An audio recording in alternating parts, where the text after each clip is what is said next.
Retail e-commerce is just getting started with projected 43% growth over the next 4 years alone. But if you're an e-commerce marketer, you'll know that things are more competitive than ever. So in today's video, we're going to look at some of the ways the world's top e-commerce stores maximize their revenue. The ability of your e-commerce store to turn visitors into customers is fundamental to your business's growth potential. Let's imagine that we got two stores. We got store A, which converts 1% of its visitors into customers. And then we got store B, which converts 3% of its visitors into customers. Well, store B is generating 3 times as many new customers as store A with the same traffic. So which store can be more profitable? Who can spend more on ads? Who can grow more quickly? You get the gist. That's why increasing conversion rate is one of the first things that we do at Exposure Ninja with our clients, because it's sort of an unlock that makes everything else that we do to drive traffic to that store more profitable. Now, you've probably done conversion rate optimization or CRO before. If you offer free shipping or discounts for email signups, those are CRO techniques. Well, here are some areas of e-commerce CRO that are worthy of your attention this year. Offers. Offers can be a really useful way to encourage people to buy, but they do come with a warning, which I'll come back to in a minute. But anyway, what are some of the most effective ways to use offers that we see in modern e-commerce? Pop-ups! Love them or hate them, I'm afraid they work, so they're not going anywhere.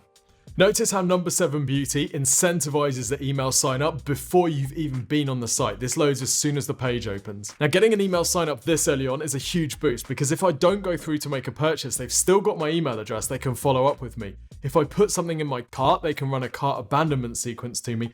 If I browse a particular product category, they can run browse abandonment sequences to me. That's why you'll see stores like number 7 Beauty have quite a high discount incentive to get that email address because it really improves the metrics.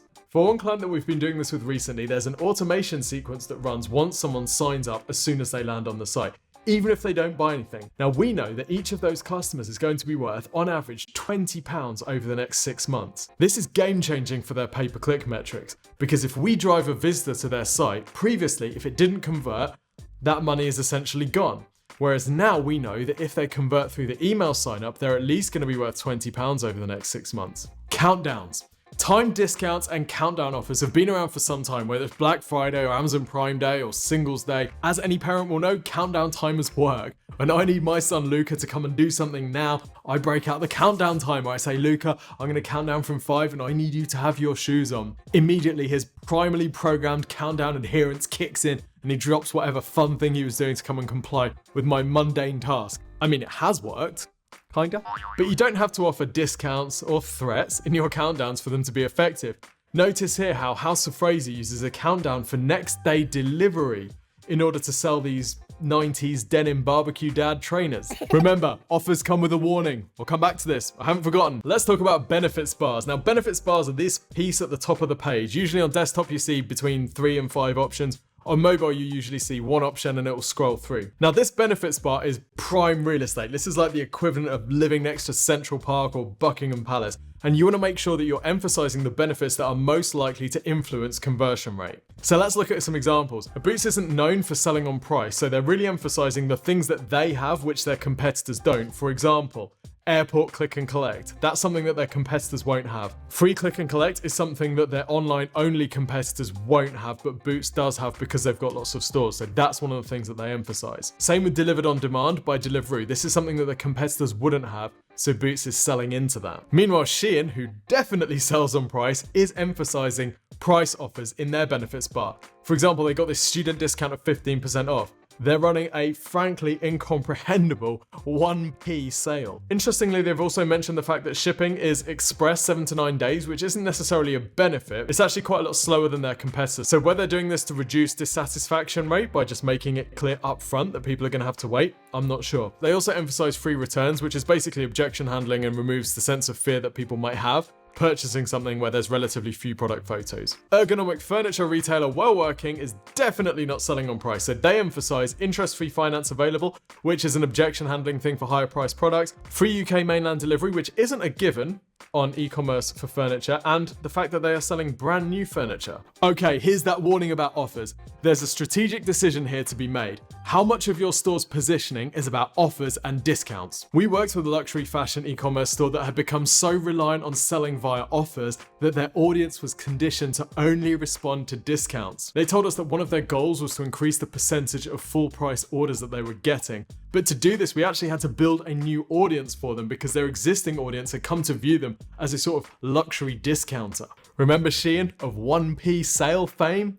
Well, even Shein has entire Reddit threads devoted to the fact that they are now more expensive. And this is one of the dangers of selling on price, right? There's a segment of the population that will buy jeans if they are £10, but will not buy jeans if they are £14. So whilst it's not necessarily bad to sell on price, we have to recognize that that comes with certain risk. So you have to be careful with discounts and offers, not to become over-reliant on them, and to train your customers to only respond to discounts. Another way to increase your store's revenue is to increase the amount that customers spend in each transaction. So let's look at upsells, cross-sells, and some different strategies to increase your AOV or average order value. Check out how Mizzen and Main increases their average order value. So Mizzen and Main sells clothing, and I would describe it as the stuff that guys would wear to the school reunion to show that they're not a total failure. I hope I'm not doing anyone a disservice with that. This is a really nice, well thought through store.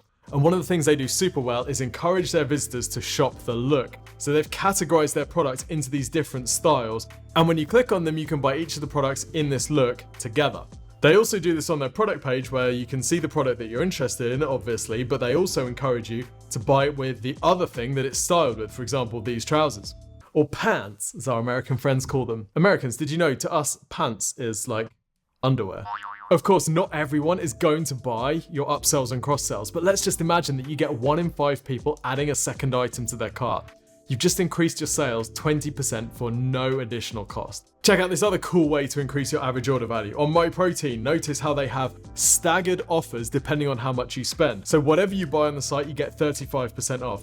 When you spend £40, that goes up to 40% off. And when you spend £65, this goes up to 45% off. This is a bit cruel because if you're stuck in between bands, that thing kicks in where you just want to get to the next threshold so you can unlock the greater discount. They know this. MyProtein are e-commerce geniuses. They want that reaction. I might as well just add a pair of socks to the order to get to the next band. Bingo! And by the way, if you'd like us to give you a tailored list of feedback specific to your store, then you can get a free website and marketing review from the team here at Exposure Ninja. Just go and click on the link in description or go to exposureninja.com to request yours. You will not believe that this thing is free. Okay, so you've sold to more of your store's visitors and you're selling more in each purchase. But don't stop there. You were made for more. You can sell more often to these customers as well. This is known as boosting your customer lifetime value, or CLV, i.e. how much is a customer worth to you over their lifetime. Remember, it's much cheaper to sell to an existing customer than it is to get a new one. So how do you boost your CLV? Customer lifetime boosters are everywhere. Amazon Prime is probably the original GOAT. And early studies show that Prime customers on average spent twice as much per year than non-Prime customers. Clothing e-com ASOS has a premier delivery option where for £12 a year, you get unlimited free delivery. Now this is really savvy because they even break down how many orders you'd need to make for ASOS Premier to make financial sense. And it's not many. Now, of course, you can say, well, surely ASOS are going to be losing money on this. But the thing is, by getting that commitment from your customer, by getting them to invest up front, they are now locked in. They feel like they've already kind of invested in buying from you over the next year. I love it. I love it. Interflora does a similar thing where you can get unlimited free flower delivery for a whole year. I would love to know the numbers behind this. So if you work for Interflora, please hit me up, Tim at exposureninja.com. So once you're signed up for one of these, all these psychological principles like the consistency principle and sunk cost basically bully you into constantly repurchasing. Genius! Check out ecom B2B powerhouse Arrow.com's insane loyalty program. This thing is so well thought through. You get points for signing up. You get more points the more you buy. You get different unlocks and discounts the more you ascend through their scheme. It's designed to get you to want to climb this ladder and get to the next tier so you can unlock more discounts, and it's a thing of wonder. Now, of course, if you sell something that customers buy on repeat, you can sell them a subscription to your product. We recently on the podcast looked at Estrid, who do exactly this. When you go to the Estrid site, the default is that you're buying a subscription to their razors. And this makes total sense for them because all of the marketing cost is up front. It's in getting that initial customer. Once they've got you, the monthly repurchase costs them nothing to acquire. All right, user journey. In most e-commerce stores, there are two types of visitor. You have people who know exactly what they want and they're coming onto your store to buy something specific. These are the searchers. And then you'll have a section of customers who are browsing. They're having a look to see if anything takes their fancy. They are the browsers. Now, searchers need clearly labeled categories, nicely signposted, and SEO. That's not always what they get, but it's certainly what they need. Let's have a look at Boots.com as an example. Now, Boots.com is a little bit like one of those mazes where you walk in and at each junction there's like 18 different options and 5 of them look pretty good. Let's say that I want to buy men's moisturizer that's vegan with SPF. Which category would I go into? Maybe skincare, maybe sun and holiday, maybe toiletries, maybe men's, maybe vegan, maybe new in, maybe Black Friday. A lot of these options look pretty good. Now, this can feel really overwhelming and a bit draining for the visitor if they're trying to decide between different options that look pretty good. You also risk them thinking, well, I can't really buy this because I need to first go and check the discount section to make sure I'm not overpaying for something when there's a cheaper option available. You do not want your customers questioning their decision when they're buying from your site. Compare this with number 7, which is actually a Boots owned property, but has a much smaller product range, so it's much simpler and the categories are signposted much better. We have a smaller number of categories at the top and then a much smaller number of subcategories underneath, making it much easier to find what you need. Now, of course, this also means that Boots could optimize each of these category pages for age-defying men's skincare products. Well, unfortunately, they haven't, but you could. To cater to these browse visitors, think about how you can guide and inspire them towards a purchase. Product selection is one way to do it, and The Ordinary has a really great approach here. Now, The Ordinary is quite a clinical brand. I'd say there's quite a high barrier to initial purchase because they're selling in a very different way to most other cosmetics companies. They sell technically labeled products which require a bit of research and understanding to work out what's right for you. So the danger with The Ordinary is that a newbie comes onto the site, gets a bit confused, and then drops off. So they've developed this build my regimen thing, which allows you to go through a questionnaire and it tells you exactly which products you should buy based on your answers. And this is double genius because firstly, it gives you certainty that the products you're buying are going to be right for you. And then secondly, it upsells you from, yeah, maybe I'm going to buy a moisturizer to let's buy your regimen. We're going to tell you what you need to use in the morning. We're going to tell you what you need to use at night. And we're going to tell you what you need to sneak out of work in the middle of the day to scrub onto your face at 3 p.m. Or was that just me? Boiler Company Boxed also has a questionnaire that helps you go through and identify the right products for you. This is really important for a company like this because this is a potentially scary purchase that people don't make very often, so they might have a very low level of expertise about boiler purchasing. So they want to make sure they get this right. Barstore approach browse traffic in a different way. They're one of my first e-commerce loves, and they have these incredible buying guides on their site. So if you're on the Bars category page, you'll notice they've got a link to the buying guides. And these buyer's guides basically take you through all the questions that you might have. They give you a bit of inspiration. They show you how different products work together. And of course, they get them ranking for different informational terms related to buying baths, or baths, as they call them up north. Now, you've heard us say before, if you boost credibility, you boost your conversion rate. This is true whether you're selling your own products or not.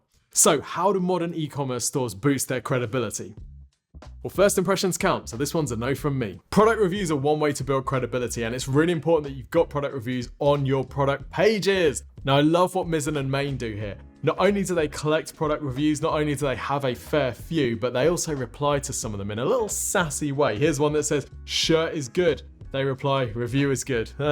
Like it. They reply tastefully and personally to these reviews, and it really gives you a sense of the personality behind the business. One relatively common question is, what do I do if I don't have product reviews yet?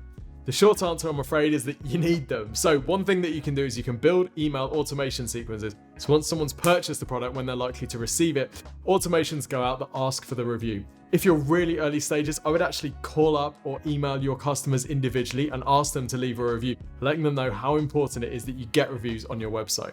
Next, use personality. Now, by personality, I don't mean that you need someone's face slapped all over the homepage of your e-commerce store. Remember The Ordinary, they have quite a clinical brand and it's quite scientific. The danger with this is that it could feel potentially quite cold and a little bit impersonal. So what they do on their product pages is they soften this a bit by having product videos which feature people. This brings a really important sense of personality to the site. Boiler Installation Ecom Boxed uses pictures of people on their site to build credibility and a sense of reliability, right? These people are wearing the box clothing, it all looks really legit, it looks good quality. And that feels very different to the typical boiler engineer who might walk in with their shoes on, make a complete mess of your house, and then you'll never see them again. Let's be honest, they know that's what they're selling against. Of course, turbocharging your e-commerce store itself is only half the battle. You're also going to want to drive a ton of traffic to it. And we've blown up some e-commerce stores with SEO. So in this video, we share the future of SEO.